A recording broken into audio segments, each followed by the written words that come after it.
ओम शांति। आज है 26 जनवरी 2026 की साकार मुरली से। बाबा कहते, मीठे बच्चे, हाँ जी बाबा, तुमने आधा कल्प जिसकी भक्ति की है वही बाप तुम्हें पढ़ा रहे हैं। इस पढ़ाई से ही तुम देवी देवता बनते हो।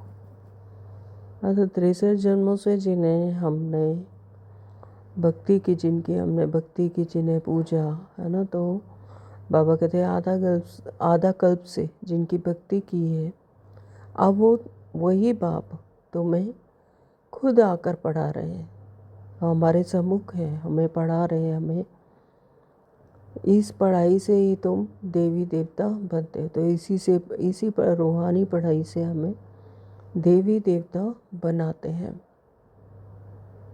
प्रश्न किया है, योग बल के लिफ्ट की कमाल क्या है?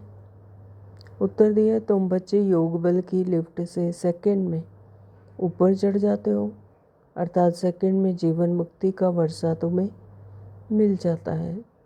तुम जानते हो सीढ़ी उतरने में 5000 वर्ष लगे और चढ़ते हैं 1 सेकंड में।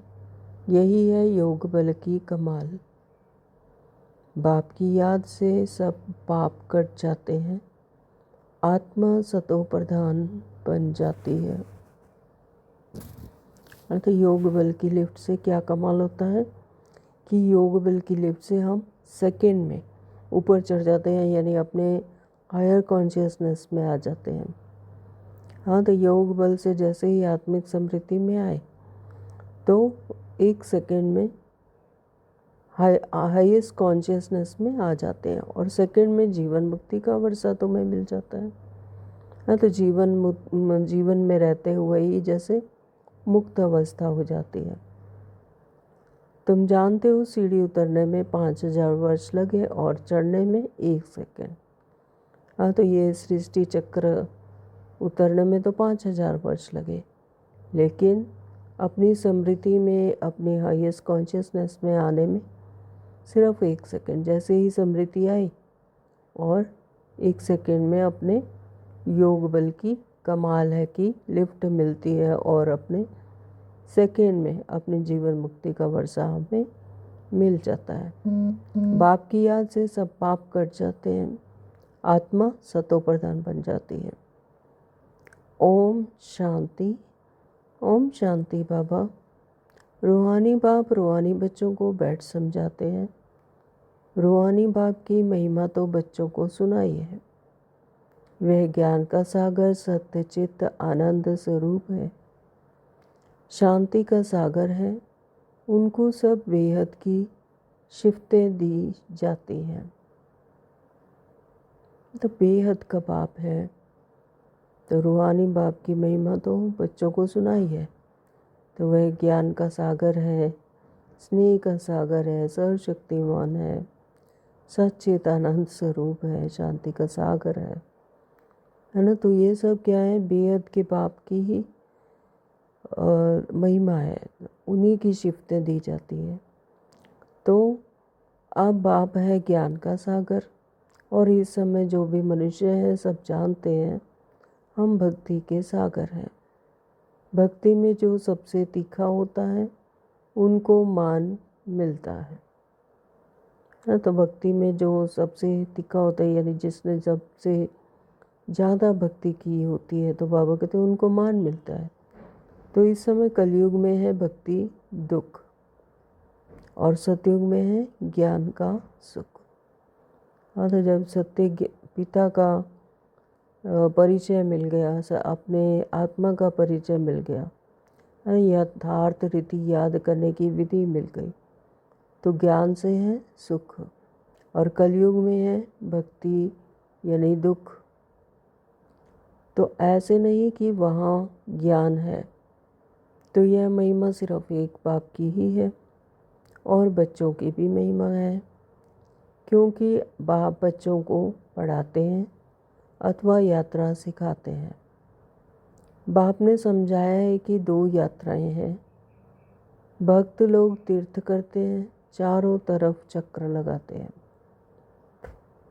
है ना। तो बाबा ने क्या समझा है कि 2 यात्राएं करते हैं। एक तो भक्त लोग जो तीर्थ यात्रा करते हैं, चारों तरफ चक्कर लगाते हैं, तो जितना टाइम चारों तरफ चक्कर लगाते हैं उतना टाइम विकार में नहीं जाते हैं। तो ये भी एक उनकी प्रारब्ध है कि जितना टाइम वो चक्कर लगाते हैं, जितना टाइम वो भक्ति करते हैं, उतना टाइम तो वो विकारों से बचे रहते हैं, विकारों में नहीं जाते। शराब आदि, चीची आदि कोई चीज़ें नहीं खाते पीते हैं। कभी बद्रीनाथ तो कभी काशीनाथ, है ना, चक्कर लगाते हैं। तो भक्ति करते हैं भगवान की। अब भगवान तो एक होना चाहिए ना। हाँ, तो इतने सारे भगवान बना दिए, यानी इष्ट देवों की पूजा करते हैं, पूज्य हैं, तो सब तरफ तो चक्कर नहीं लगाना चाहिए ना। शिव बाबा के तीर्थ का भी चक्कर लगाते हैं। सबसे बड़ा बनारस का तीर्थ गया हुआ है, जिसको शिव की पुरी कहते हैं। हाँ, तो बनारस में तीर्थ यात्रा गया हुआ है, वहाँ पर शिव की पुरी कहते हैं। चारों तरफ जाते हैं, परंतु जिनका दर्शन करने जाते हैं अथवा उनकी भक्ति करते हैं, उनकी बायोग्राफी, ऑक्यूपेशन का किसी को पता ही नहीं, इसलिए उनको कहा जाता है अंधश्रद्धा। हाँ, अब जिसका परिचय ही नहीं, फिर उससे मिलने जाते हैं, उसकी भक्ति करते हैं, तो उनकी ना तो बायोग्राफी पता है, ना ही ऑक्यूपेशन पता है, ना ही यथार्थ रीति उनको कैसे याद किया जाता है वो भी नहीं पता, तो फिर तो इसे अंधश्रद्धा ही कहेंगे। तो किसी की पूजा करना, माथा टेकना, उनकी जीवन कहानी को ना जानना, उसको कहाँ श्रृंगारते हैं, तो उसको कहा जाता है ब्लाइंड फेथ। घर में भी मनाते हैं, देवियों की कितनी पूजा करते हैं। नवरात्रियों पर देवियों की 9 देवियों की पूजा करते हैं। मिट्टी की व पत्थर की देवियां बनाते हैं, फिर उनको श्रृंगारते हैं।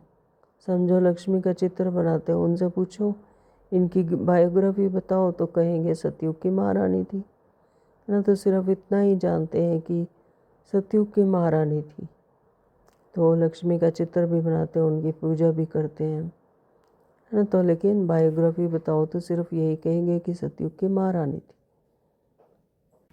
त्रेता की फिर सीता थी, तो बाकी इन्होंने कितना समय राज्य किया। लक्ष्मी नारायण का राज्य कब से कब तक चला, यह कोई भी नहीं जानते, यानी बायोग्राफी नहीं जानते उनकी कि वो कैसे लक्ष्मी नारायण बने और कैसे उन्होंने ये प्रारब्ध बनाई, उन्हें बनाने वाला कौन था, है ना, ये नहीं जानते। सिर्फ उनकी महिमा गाते आए, आरतियों में पूजा करते आए, है ना। सिर्फ अंधश्रद्धा, इसे कहेंगे अंधश्रद्धा। बाबा कहते हैं ब्लाइंड फेथ। तो मनुष्य भक्ति मार्ग में यात्रा पर जाते हैं। यह सब है भगवान से मिलने के उपाय।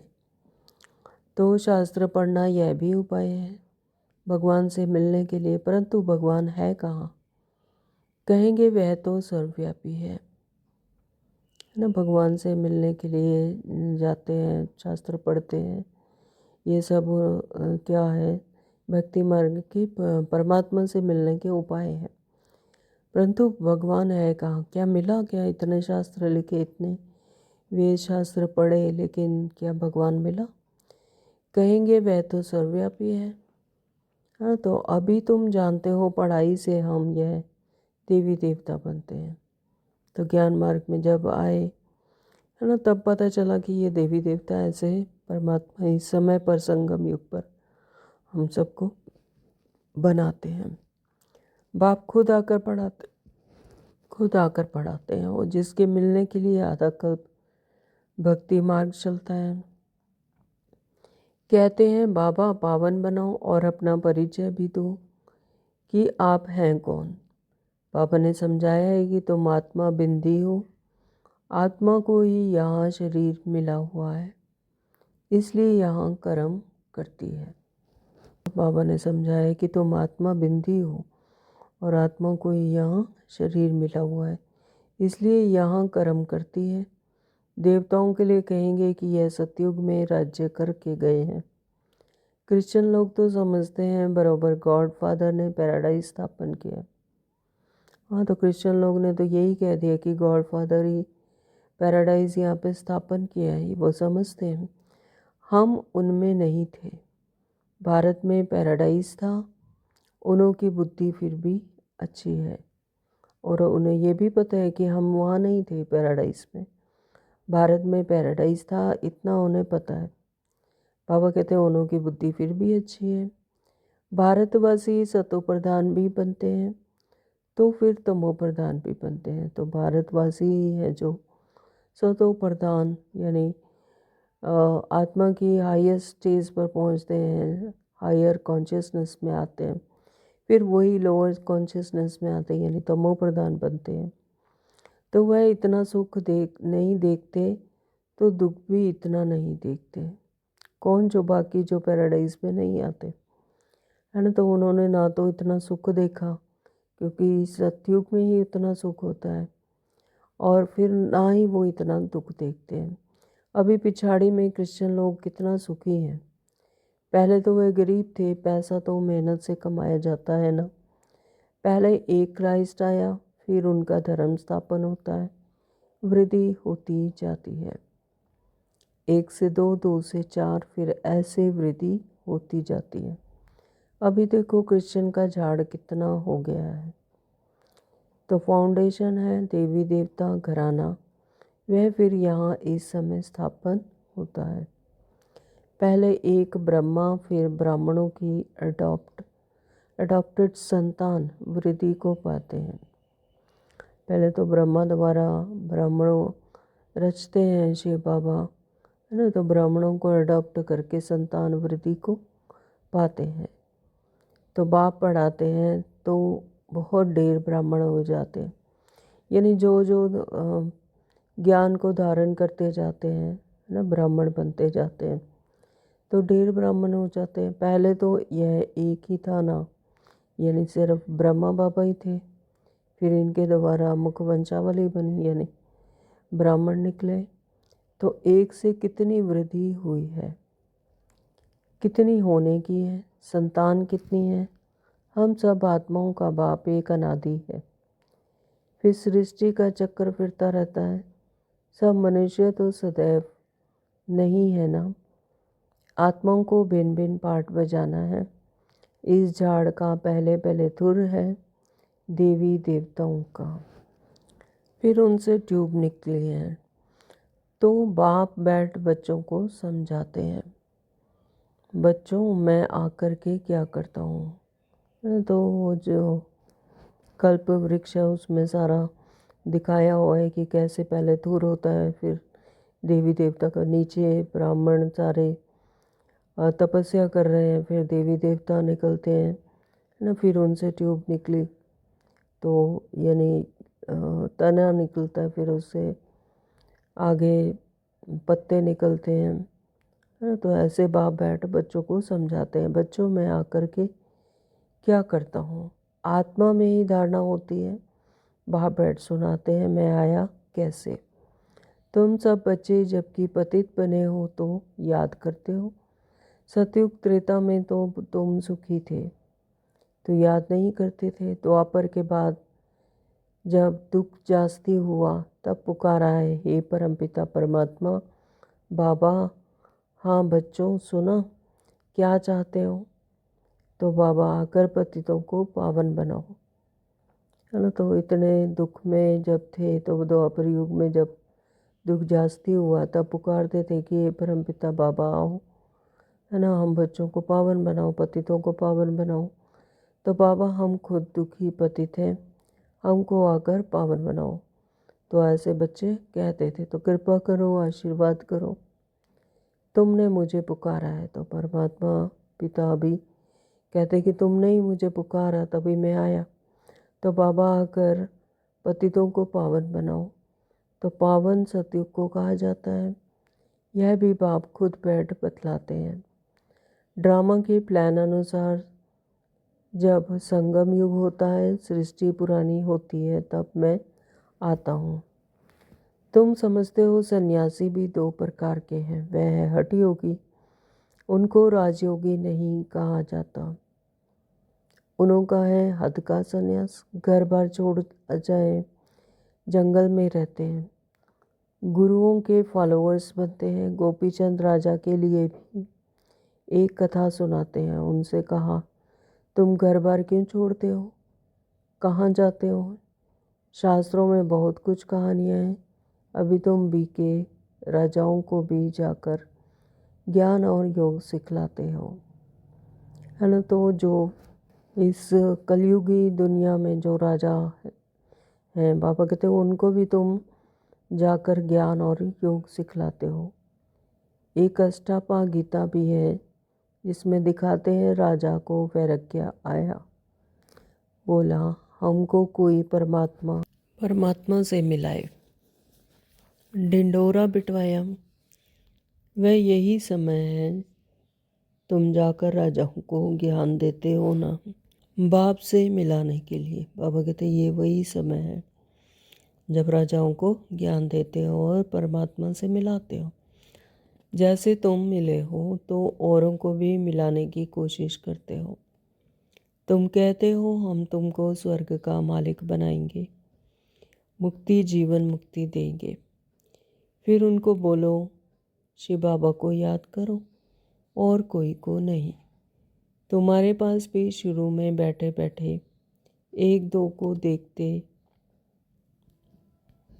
ध्यान में चले जाते थे ना। तो ऐसा भी था कि ध्यान में चले जाते थे तो बड़ा वंडर लगता था। तो बाप था ना इनमें, तो वह चमत्कार दिखाते थे, सबकी रस्सी खींच लेते थे। तो बाप दादा इकट्ठे हो गए ना तो कब्रिस्तान बनाते थे। सब बाप की याद में सो जाओ, सब ध्यान में चले जाते थे। यह सब शिव बाबा की चतुराई थी। इसको फिर कई जादू समझने लगे, है ना। तो ऐसा भी था कि बाबा की याद में सब सो जाते थे, यानी ध्यान में चले जाते थे। तो बाबा फिर सभी को लगता था कि शिव बाबा जो है वो जादू दिखाते। तो बाबा उस समय पर जैसा जो ज्ञान था, जैसे बॉडी कॉन्शियसनेस में थे, तो उस हिसाब से बाबा ने उनको ज्ञान दिया। तो यह था शिव बाबा का खेल। बाप जादूगर सौदागर रत्नागर है ना, धोबी भी है, सुनार भी है, वकील भी है, सबको रावण की जेल से छुड़ाते हैं। तो बाबा हर एक रोल में आकर बच्चों को उन्होंने ज्ञान दिया। कभी जादूगर, कभी सौदागर, रत्नागर। बाबा तो जादूगर है कि हमें परिवर्तित कर देते हैं, मनुष्य से देवता बना देते हैं। सौदागर है कि हमारे विकार लेकर हमें दैवीय गुण देते हैं, है ना, शक्तियाँ देते हैं और खजाने देते हैं। रत्नागर है, हमें रत्नों से, ज्ञान रत्नों से भर देते हैं।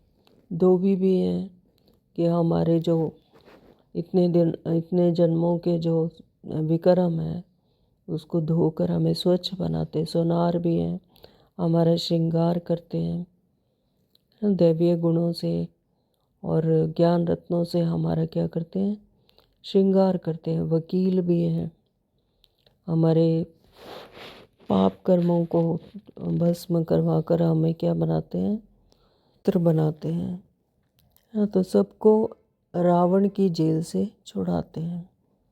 तो ये 5 विकार रूपी जो रावण है उसकी जेल से छुड़ाते हैं। उनको भी सब बुलाते हैं, हे पतित पावन, हे दूर देश के रहने वाले, हमको आकर पावन बनाओ। आओ भी पतित दुनिया में, पतित शरीर में आकर हमको पावन बनाओ। अभी तुम उनका भी अर्थ समझते हो। बाप आकर बतलाते हैं, तुम बच्चों ने रावण के देश में हमको बुलाया है।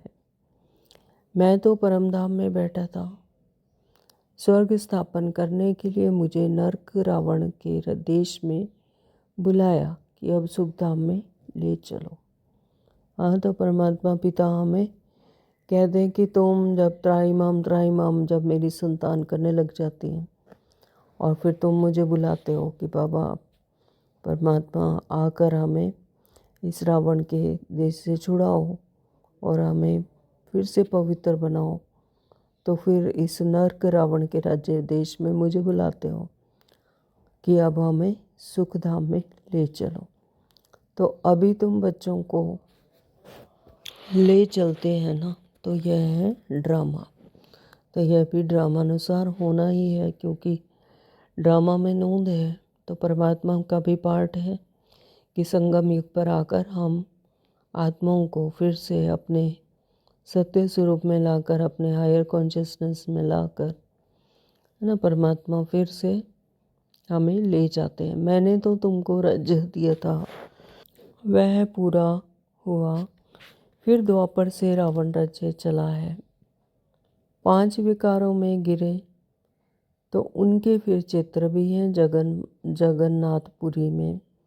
पहले नंबर में जो था वही फिर 84 जन्म ले अब पिछाड़ी में है, फिर उनको ही पहले नंबर में जाना है। तो यह ब्रह्मा बैठा है, विष्णु भी बैठा है ना। तो ब्रह्मा यानी जो उन्होंने ही अपनी प्रारब्ध पाकर वो नारायण बने, विष्णु बने, है ना। तो बाबा कहते हैं ये पहले नंबर में जिनको जाना है वो यहीं बैठा है, वह यही ब्रह्मा बैठा है, विष्णु भी बैठा है।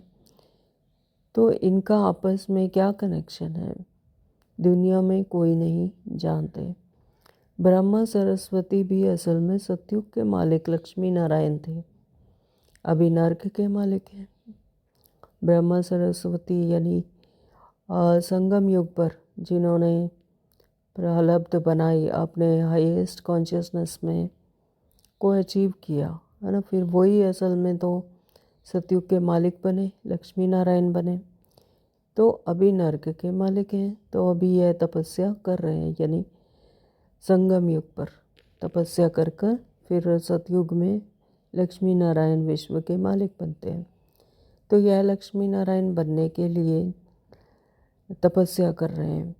तो दिलवाड़ा मंदिर में पूरा यादगार है। दिलवाड़ा मंदिर जिन्होंने भी देखा, उन्होंने देखा कि वहाँ पर सभी तपस्या कर रहे हैं इस तरह से। फिर स्वर्ग दिखाते हैं, ऊपर छत में बहुत अच्छी नक्काशी की हुई है ना, पूरा स्वर्ग दिखाते हैं। तो बाप भी यहाँ ही आए हैं, इसलिए अब लिखते भी हैं, आबू सर्व तीर्थों में, सब धर्मों के तीर्थों में मुख्य तीर्थ है ना। तो माउंट आबू वो सभी धर्मों के तीर्थों में मुख्य तीर्थ है, क्योंकि वह परमात्मा ने हमें आकर ज्ञान दिया, है ना, सतयुग की स्थापना की। तो क्योंकि यहाँ ही बाप आकर सर्व धर्मों की सद्गति करते हैं, तो एक धर्म की नहीं, सर्व धर्मों की सद्गति करते हैं। हर एक धर्म की आत्माएं वहाँ पर जाती हैं और ज्ञान धारण करती हैं। जिनका की पार्ट है ज्ञान धारण करने का, वो ध्यान धारण करती हैं, नहीं तो एक बार तो ज़रूर जाती हैं। अभी 1 मिनट के साइलेंस में और शरीरी होकर परमात्मा को याद करेंगे।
ओम शांति।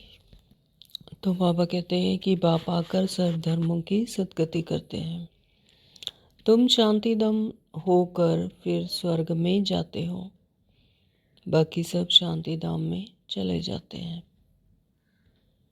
हाँ, तो बाबा कहते हैं कि जिन्होंने जिनकी प्रारब्ध है सतयुग की, जिन्होंने स्वर्ग में आना है, तो वो तो शांति धाम वाया शांति धाम आकर स्वर्ग में जाते हैं। लेकिन जो बाकी हैं, जिनका की पार्ट नहीं है स्वर्ग में, तो वो फिर शांति धाम में चले जाते हैं, स्टिलनेस में रहती है आत्माएं। तो वह है जड़ यादगार, यह है चैतन्य। जब तुम चैतन्य में वह बन जाएंगे तो फिर यह मंदिर आदि सब खत्म हो जाएंगे। तो जब तुम चैतन्य देवी देवता ही बन जाएंगे तो फिर ये मंदिर आदि तो सब खत्म हो जाएंगे। तो फिर भक्ति मार्ग में यह यादगार बनाएंगे। तो फिर जब भक्ति मार्ग शुरू होगा यानी द्वापर में, फिर ये यादगार बनाएंगे। तो अभी तुम स्वर्ग की स्थापना कर रहे हो। तो इस संगम युग पर अभी हम सब क्या कर रहे हैं? स्वर्ग की स्थापना कर रहे हैं। तो मनुष्य समझते हैं स्वर्ग ऊपर में है, अभी तुम समझते हो यही भारत स्वर्ग था, अभी नर्क है। तो यह चक्कर देखने से ही हमारा सारा ज्ञान आ जाता है ना। तो बाबा कहते हैं कि यह चक्र देखने से ही सारा ज्ञान आ जाता है। तो ये चित्र भी बने हुए हैं चक्र का। जब चित्र देखते हैं तो उससे सारा ज्ञान समझ में आ जाता है कि कैसे चक्र फिरता है। पहले सतयुग आता है, फिर त्रेता, फिर ज्यों ज्यों आत्मा की स्मृति भूल जाती है, अपने आप को भूल जाती है आत्मा, या फिर द्वापर में दो पुरुष शुरू हो जाते हैं, है ना। अपने ही मूल गुणों को आत्मा ढूंढने लगती है द्वापर में। फिर धीरे धीरे और डिप्लीट हो जाती हैं, क्वालिटीज़ रहती नहीं है आत्मा की। तो फिर कलयुग आ जाता है। कलयुग के बाद फिर संगम युग पर जब परमात्मा को पुकारती हैं आत्माएं, है ना, तो तब फिर परमात्मा आकर फिर से उनके सत्य स्वरूप में उनको याद दिलाते हैं, स्मृति दिलाते हैं। तो इस तरह से ये पूरा चक्र चलता रहता है।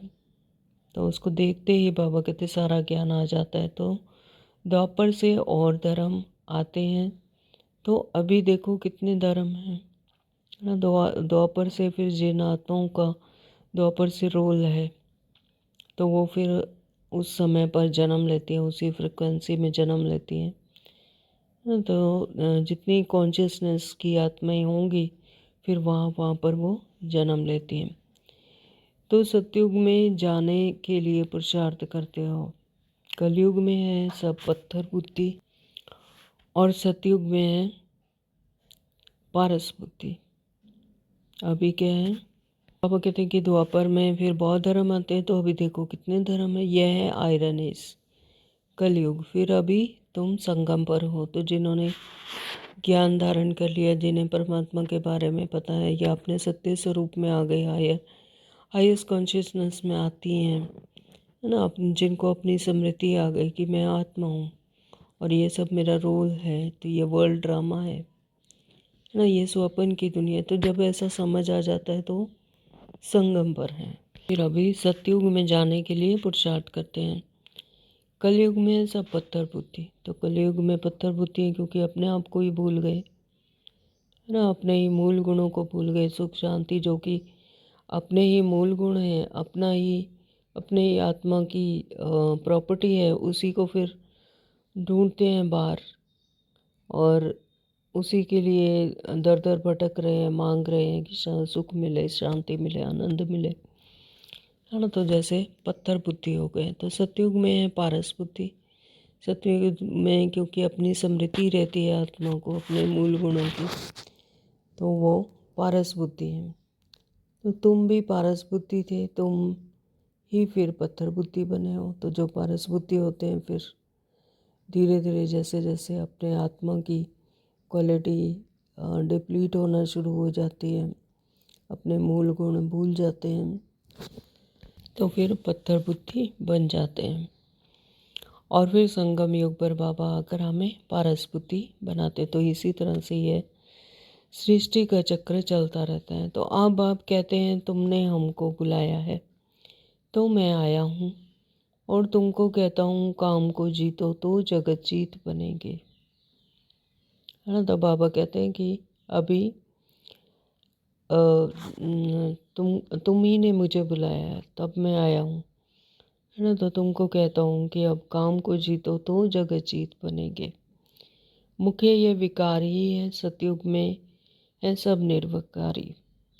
है ना। तो बॉडी कॉन्शियसनेस में आने से फिर बॉडी की बातें याद आती, देह और देह की बातें। तो बाबा कहते हैं फिर मुख्य विकार ही ये है।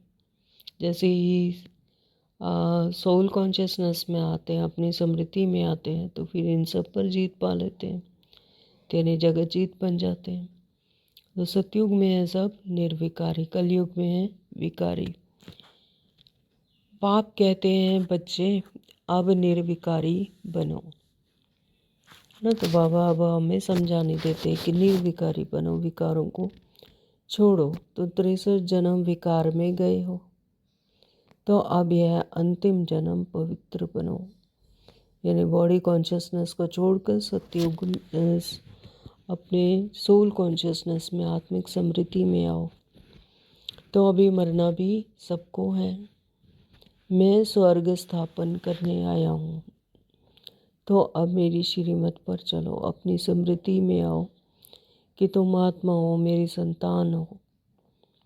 तो अब मैं स्वर्ग की स्थापना करने आया हूँ, वो सुख की, शांति की, आनंद की दुनिया को स्थापन करने आया हूँ।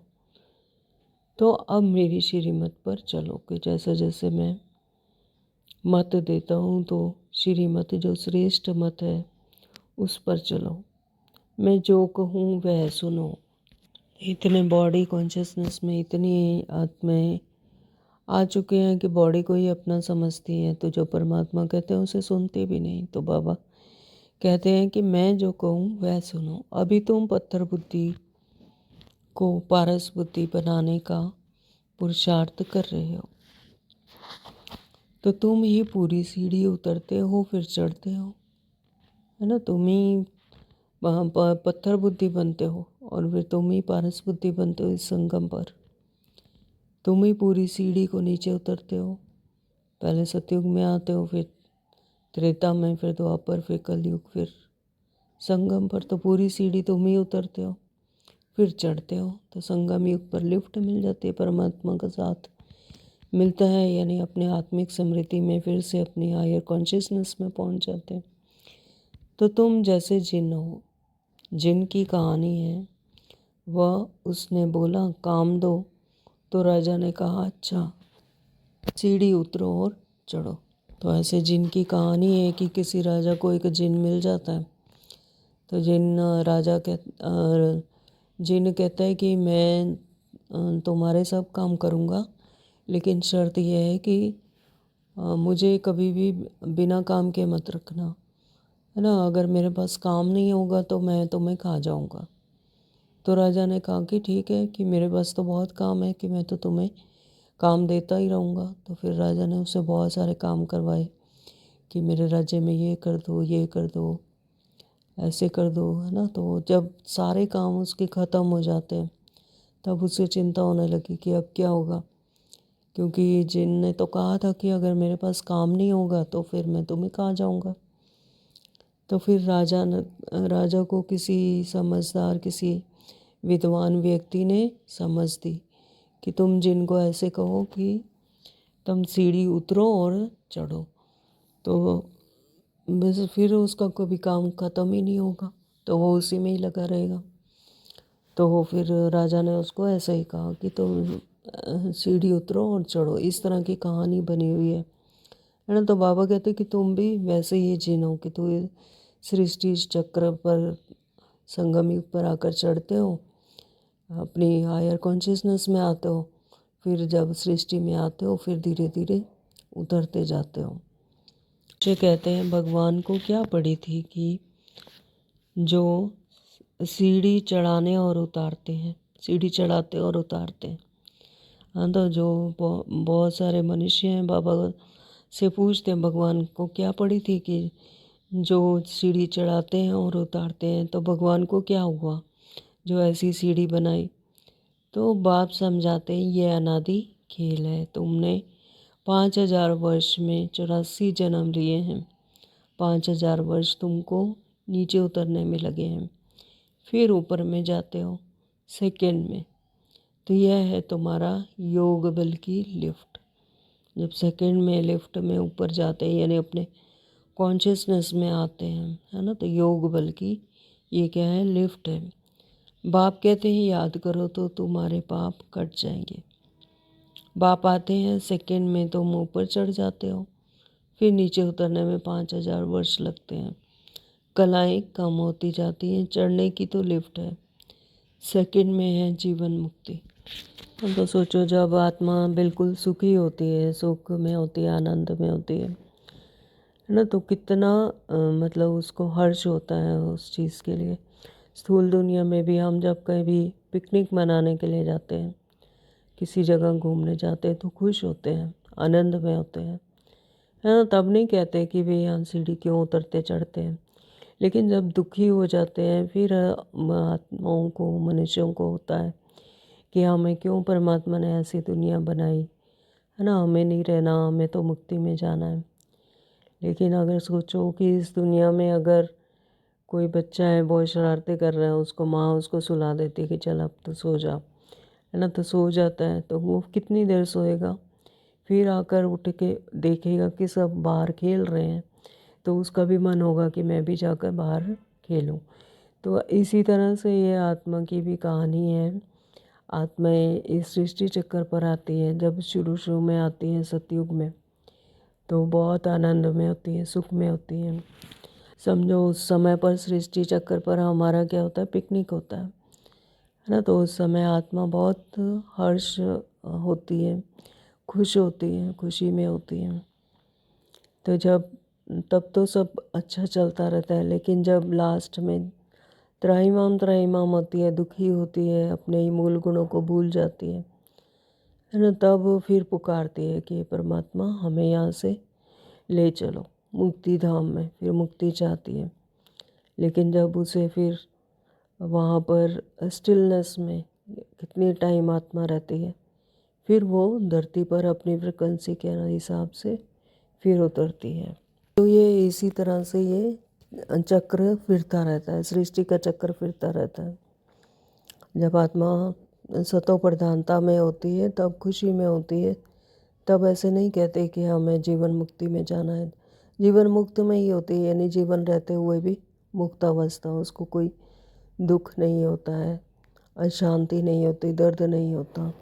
सतो प्रधान बनना है, फिर आहिस्ते आहिस्ते तमो प्रधान बनेंगे तो 5000 वर्ष लगते हैं। अच्छा, फिर तमो प्रधान से सतो प्रधान बनना है एक जन्म में,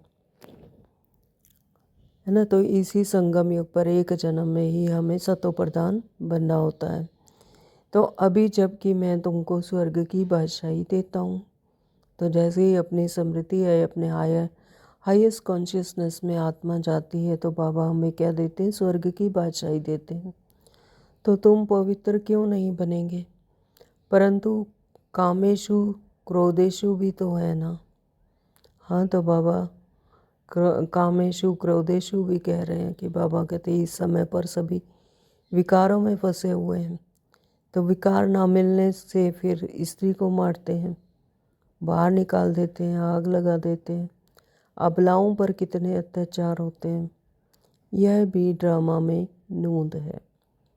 अच्छा, मीठे मीठे सिकलदे बच्चों प्रति माता पिता बाप दादा का याद प्यार और गुड मॉर्निंग। रूहानी बाप की रूहानी बच्चों को नमस्ते। हम रूहानी बच्चों की रूहानी माता पिता बाप दादा को याद प्यार और गुड मॉर्निंग। नमस्ते जी, नमस्ते जी। शुक्रिया मेरे मीठे बाबा, आपका दिल से बहुत बहुत शुक्रिया। धारणा के लिए मुख्य सार में नंबर 1 बाबा ने कहा, जगत का मालिक बनने व विश्व की बादशाही लेने के लिए मुख्य काम विकार पर जीत पानी है। संपूर्ण निर्विकारी जरूर बनना है। तो जितने निर्विकारी बनते जाएंगे, विकारों को छोड़ते जाएंगे, है ना, तो आत्मा अपने सत्य स्वरूप में, अपने हाईएस्ट कॉन्शियसनेस में आकर ही विश्व की बादशाही लेती है। नंबर 2 बाबा ने कहा, जैसे हमें बाप मिला है ऐसे सबको बाप से मिलाने की कोशिश करनी है। बाप की सही पहचान देनी है, सच्ची सच्ची यात्रा सिखलानी है। न तो ऐसा नहीं कि हमें बाप मिला है तो बस बात काम खत्म। नहीं, बाबा कहते हैं कि जैसे हमें बाप मिला है तो सबको बाप से मिलाने की कोशिश करनी है कि उन्हें भी परमात्मा से अपना वर्षा मिले, वो भी अपने परमात्मा को पहचाने, अपने आप को पहचाने। तो बाप की सही पहचान देनी है, सच्ची सच्ची यात्रा सिखलानी है। वरदान दिया है बाबा ने आज, गम की दुनिया सामने होते हुए भी बेगमपुर की बादशाही का अनुभव करने वाले अष्ट शक्ति स्वरूप भव। बाबा ने बहुत सुंदर वरदान दिया, लेकिन इसका स्वरूप भी बनना है। कल भी बाबा ने बताया है। तो गम की दुनिया सामने होते हुए भी, यानी ये दुनिया, इस दुनिया में तो है ही गम, दुख, है ना। तो ये होते हुए भी बेगम की बादशाही का अनुभव करने वाले, यानी इस दुनिया में को साक्षी होकर देखना है। इससे उपराम बेगमपुर की बादशाही यानी स्वर्ग की बादशाही, अब हम सुख की दुनिया में, सुख धाम में जाने वाले हैं। तो उसका अनुभव करने वाले अष्ट शक्ति स्वरूप भव। तो बाबा ने हमें अष्ट शक्तियाँ दी हैं, तो उसका स्वरूप बनो। बाबा ने कहा गम और बेगम की अभी ही नॉलेज है ना। गम और बेगम यानी सुख और दुख की अभी ही नॉलेज है इस संगम युग पर, क्योंकि सतयुग में तो सुख ही सुख होता है। वहाँ पता ही नहीं कि दुख क्या होता है, गम क्या होता है, वहाँ नहीं पता। वहाँ पर कौन सी दुनिया है, बेगम, वहाँ गम है ही नहीं।